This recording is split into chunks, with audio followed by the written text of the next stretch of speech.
నాగర్ కర్నూలు జిల్లా కలెక్టర్ కార్యాలయం వద్ద యూరియా రైతులు ఆందోళన చేపట్టారు. నాసిరకం యూరియాను బ్రాండెడ్ కాంప్లెక్స్ 2828 సంచుల్లో వేసి విక్రయించిన ఫెర్టిలైజర్ షాప్ యజమానిపై చర్యలు తీసుకోవాలని రైతులు డిమాండ్ చేశారు. ఈ వ్యవహారంపై ఫిర్యాదు చేసేందుకు కలెక్టర్ కార్యాలయానికి పెద్ద ఎత్తున రైతులు చేరుకోగా నాగార్జున ఫెర్టిలైజర్ షాప్ యజమాని వారిని అడ్డుకోవడంతో అక్కడ కొద్దిసేపు ఉద్రిక్త పరిస్థితి నెలకొంది. మేము 28 సంచులు తీసుకుపోయినాం. అందులో 2020 పిండి నింపి ఆయన అమ్ముతున్నాడు బ్లాక్ లా. 1700 బ్యాగులు 1800 అమ్ముతున్నాడు.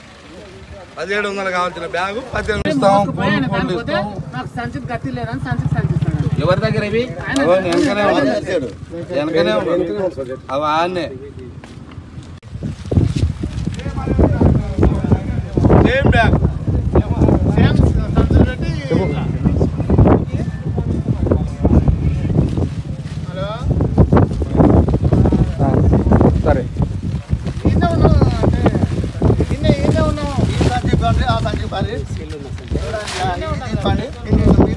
పది మంది చెప్పండి, మీరు చెప్పండి. ఆ సంచి మరి అదే సంచి బస్తాలు అది చూపిస్తుంది. బస్తా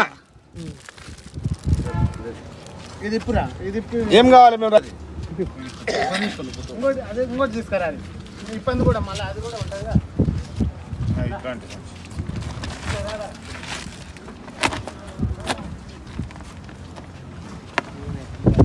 కంపెనీ ఇచ్చిందంటే ఆర్గాలు అమ్మకదంగా అంటారు. అమ్మకదంగుతారా?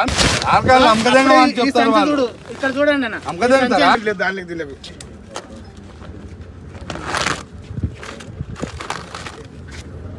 ఒక్కటి పర్ రెండు